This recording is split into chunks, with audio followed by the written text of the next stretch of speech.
안타깝게도 나이가 들면서 보기 싫은 주름들이 생기게 됩니다. 여러 가지 본인 케어하는 방법으로 최대한 방지할 수 있습니다. 본인이 만약에 보기 싫은 주름이 있다면 거울을 보고 하루에 한 10번 정도씩 이렇게 진행하시면 조금 더 보기 좋고 어려 보이는 느낌을 만들어 주겠습니다. 지식인사이드 구독자 여러분 반갑습니다. 저는 리프팅을 중심으로 리프팅만 연구하고 있는 리프팅 성형외과 이성준 원장입니다.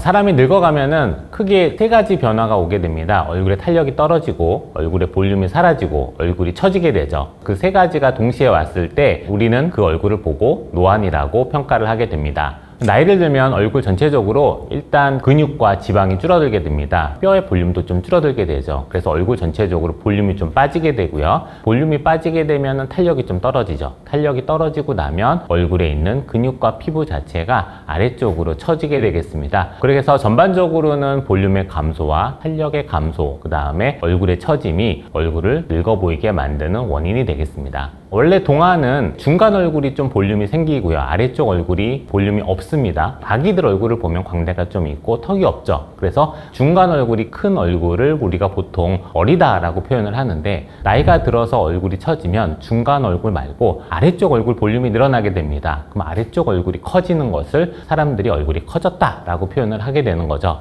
그래서 얼굴이 커졌다라는 표현보다는 중간 얼굴의 볼륨이 아래쪽 얼굴로 내려왔다라는 표현이 조금 더 정확한 표현이겠죠. 눈에 있는 피부는 우리 몸에 있는 피부 중에 가장 얇은 피부로 되어 있습니다. 눈 주변으로 표정이 잘 보이는 것처럼 안쪽에 있는 형태가 바로 밖으로 표출되죠. 안쪽에 있는 근막이라고 표현을 해요. 지방을 싸고 있는 막들이 있는데 그 막들이 조금 약해지면서 늘어진 형태로 지방이 밖으로 튀어나오고 피부와 근육과 지방이 모두 다 늘어나지는 눈밑 처짐 형태가 보이게 되는 것입니다. 눈밑 지방이 돌출되면 사람이 조금 더 늙어 보이고 피곤해 보이고 힘들어 보이고 조금 더 어두워 보이는 이미지를 주게 됩니다. 눈 밑의 피부는 원래 얼굴의 다른 부분에 비해서 색깔이 다릅니다. 그게 더 짙은 것을 다크서클이라고 표현하는데, 그냥 눈 밑에 지방이 튀어나오거나 눈 밑이 마음에 안 들었을 때 나는 눈 밑에 다크서클이 있다라고 일반인들이 이렇게 말씀하시기 때문에 정말 색깔에 관한 문제인지 눈 밑에 있는 지방이 튀어나와서 다크서클이라고 인지하고 있는 것인지 정확한 판단이 필요합니다.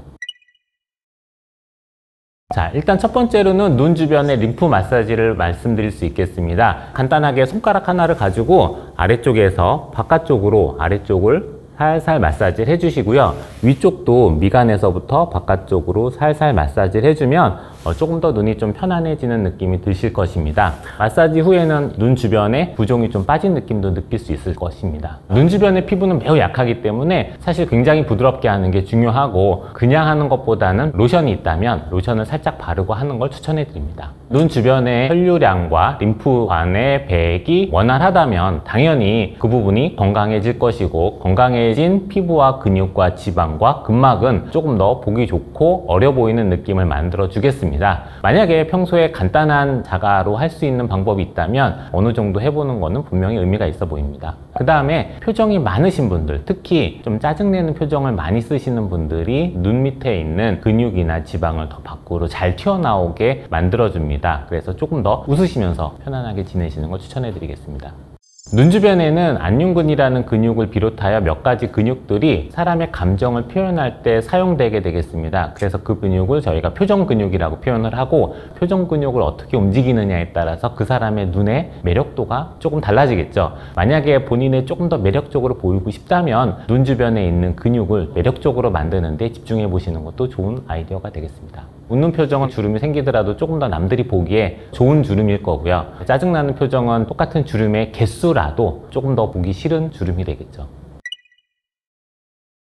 팔자주름은 원래 태어날 때부터 있습니다. 태어난 아기들도 팔자주름이 있고요. 안타깝게도 나이가 들면서 얼굴 주변에 탄력이 떨어지면서도 생기고요. 얼굴이 처지면서도 생깁니다. 팔자주름이 생기는 원인은 이렇게 여러 가지가 있기 때문에 실제로 한 가지 방법으로 팔자를 없애는 것은 거의 불가능합니다. 웃어서 생기는 팔자주름은 아까도 말씀드린 것처럼 표정 근육이기 때문에 조금 깊더라도 딴 사람한테 크게 거부감을 주진 않거든요. 근데 늙어서 생긴 팔자주름은 꺼짐의 정도가 자로 재면 똑같겠지만 그 느낌이 조금 더 늙어 보이는 보인다, 힘이 없어 보인다 라는 느낌을 갖게 되겠습니다. 팔자를 조금 풀어주는 마사지는 입안에서 팔자 있는 부위를 살짝 잡고 쭉쭉쭉 위에서 아래쪽 방향으로 마사지 해주는 방법을 추천해 드립니다. 너무 많이 하실 필요는 없지만 하루에 한 10번 정도씩 이렇게 진행하시면 그 주변에 있는 근육이 좀 풀어지고 부드러워지면서 팔자가 좀 완화되는 느낌을 받을 수 있을 것입니다. 입안에 손을 넣어야 되니까 손을 깨끗이 씻어야 될 것 같고요. 너무 세게 하면 그 부분에 멍이 들 수 있기 때문에 입안은 되게 멍이 잘 들거든요. 그러니까 좀 부드럽게 한다라고 표현하겠습니다. 얼굴에는 많은 근육들이 있고요. 그 근육들이 움직임으로 인해서 피부가 움직이고 피부가 움직여서 골이 생기는 거를 우리가 주름이라고 표현을 합니다. 실제로 저는 여러 사람들의 얼굴을 보다 보면 쓸데없는 얼굴에 힘을 주는 경우가 상당히 많아요. 입을 너무 굳게 다문다든지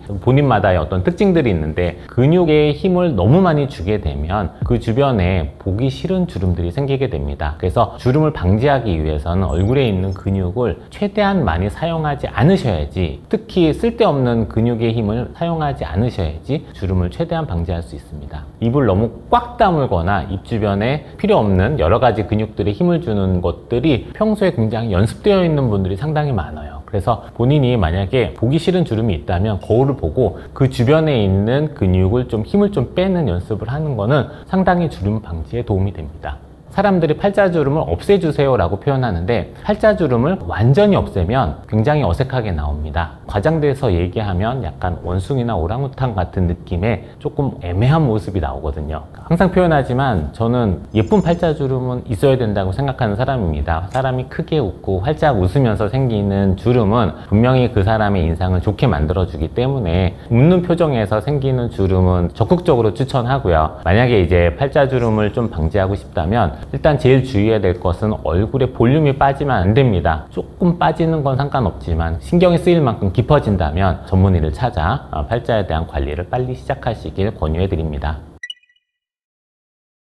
어렸을 때부터 목을 많이 숙이는 습관이 있는 분들, 어린 분들도 가로주름이 있는 걸 종종 보는데 사실 이것은 본인의 습관으로 더 많이 작용되는 것 같아요. 스마트폰을 보거나 높은 베개를 사용하여서 목이 많이 접히면 목이 눌리는 거죠. 눌려서 생긴 주름이기 때문에 깊어요. 그래서 실제로 한번 깊게 생긴 주름은 피부의 표피 밑에 있는 진피까지 손상을 주기 때문에 쉽게 교정이 되지 않습니다. 그래서 일단 제일 중요한 거는 목을 너무 수그리지 마세요. 가로주름이 깊어지는 걸 방지해야 됩니다. 잘못된 습관으로 그 가로주름의 개수와 깊이가 더 증가할 수 있기 때문에 가로주름은 본인의 자세 교정만으로도 상당히 많이 방지할 수 있는 주름입니다. 자, 목에는 큰 근육들이 이런 형태로 이루어져 있거든요. 그래서 이 근육들이 스트레칭이 되려면 목을 위쪽으로 쭉 지긋하게 피면 목에 있는 근육들이 쭉 펴지는 느낌이 들겠죠. 그래서 천천히 목을 뒤로 젖히는 운동을 하면 목주름을 좀 방지할 수 있겠습니다.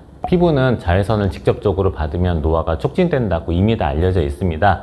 선크림을 비롯하여 모든 로션은 사실 얼굴에만 바르지 말고 목까지는 충분히 발라주셔도 괜찮습니다. 해부학적으로 봤을 때 피부의 조직학적 모습이 좀 다르거든요. 체부로 내려오면은 사실 진피가 굉장히 두껍기 때문에 몸에는 주름이 잘 안 생기는데 얼굴과 목은 진피가 굉장히 얇기 때문에 보습 관리와 자외선 차단 관리가 상당히 중요합니다. 실제로 우리가 이제 세수하거나 기타 등등 해서 얼굴에 로션은 잘 바르는데 목에까지 로션은 잘 안 바르는 분들이 많이 있어요. 목도 피부이기 때문에 보습 관리와 자외선 차단 관리는 습관처럼 열심히 진행하시는 걸 추천해 드립니다. 보통 이제 세로주름이라고 표현하는 것은 크게 두 가지가 있는데요. 하나는 죄송하지만 여기 닭뼈슬처럼 되어 있는 두 개의 큰 주름이 나이가 많으신 분들 있죠. 그렇게 근육이 늘어져 있는 경우가 있고요. 그 다음에 목 전체로 잔주름이 있는 분들이 있어요. 탄력이 떨어져서 잔주름에 대한 처치는 목 전반적으로 탄력을 증가시키는 관리가 필요하고요. 그 다음에 두 개의 닭뼈슬처럼 있는 주름은 근육을 묶어주는 수술이 필요합니다.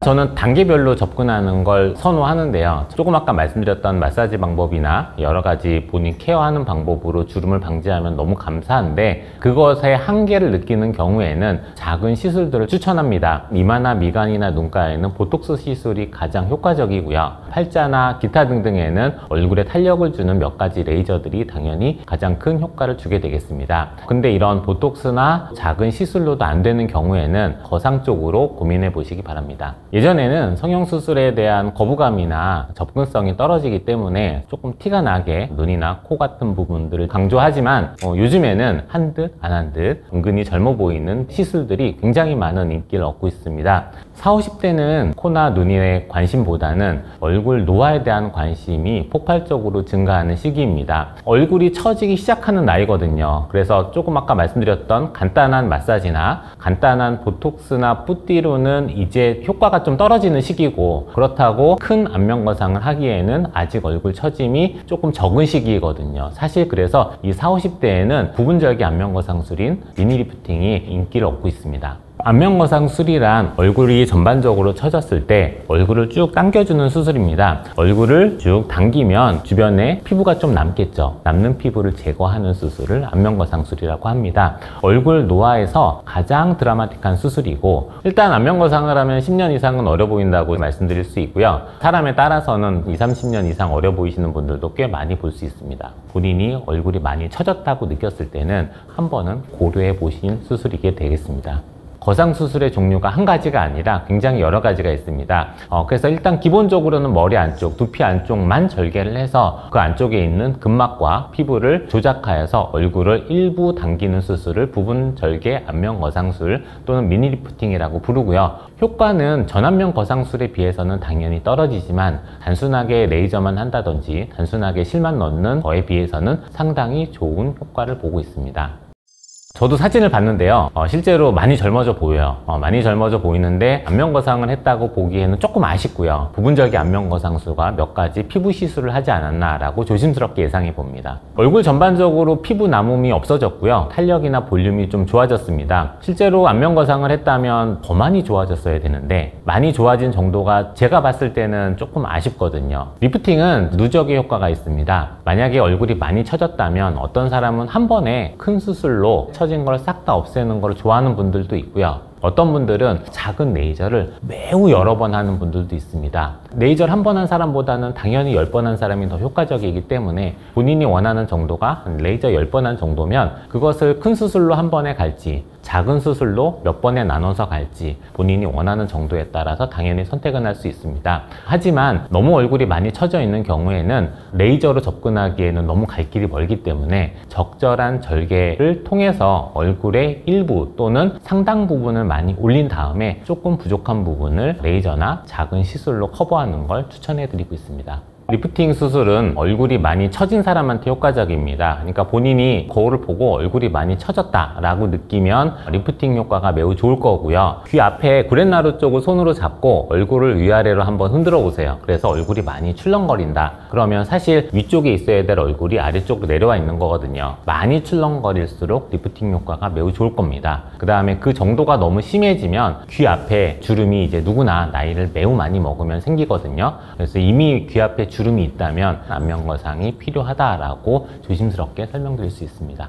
안면 거상술은 쌍꺼풀 수술보다는 당연히 큰 수술입니다. 그렇기 때문에 수술로 인해서 생길 수 있는 부작용들이 전혀 없다고 볼 수는 없는데 귀 뒤까지 절개하고 안쪽에 있는 근막을 다 묶어주는 조금 복잡한 수술이거든요. 수술 부위가 워낙 넓고 안쪽에 만져줘야 되는 근육과 피부의 양이 많기 때문에 조심스럽게 수술을 진행해야 됩니다. 큰 수술이든 작은 수술이든 혈종이나 감염의 위험이 있지만 실제로 얼굴 부위에서 그런 일이 일어나는 일은 흔하지는 않고요. 수술 자국은 있는데요. 수술 자국이 잘 안 보이도록 머리카락에 있는 헤어라인 경계선과 조금 아까 말씀드렸던 귀 앞에 있는 주름 부위를 절개하기 때문에 실제로 그 수술 자국이 자세히 보지 않는 이상에서는 너무 크게 눈에 띄지는 않습니다. 얼굴을 너무 많이 당기게 되면 근육의 움직임이 당연히 부자연스럽게 나옵니다. 그래서 어떤 분들은 약간 부자연스럽더라도 얼굴을 조금 타이트하게 당겨주세요 라고 요구하시는 분들이 있고, 어떤 분들은 자연스러운 느낌을 원하시거든요. 그러니까 그거는 사실 굉장히 주관적인 이야기이기 때문에 그 환자의 요구에 따라서 적절하게 맞추는 게 맞다고 생각합니다. 노화를 완전히 막을 수는 없습니다. 작은 시술이나 작은 수술로 노화를 늦출 수는 있겠죠. 우리 얼굴은 얼이 모여있는 굴이라고 표현을 하고요. 우리 얼굴에서 표현되는 표정은 정을 밖으로 표현한다는 뜻입니다.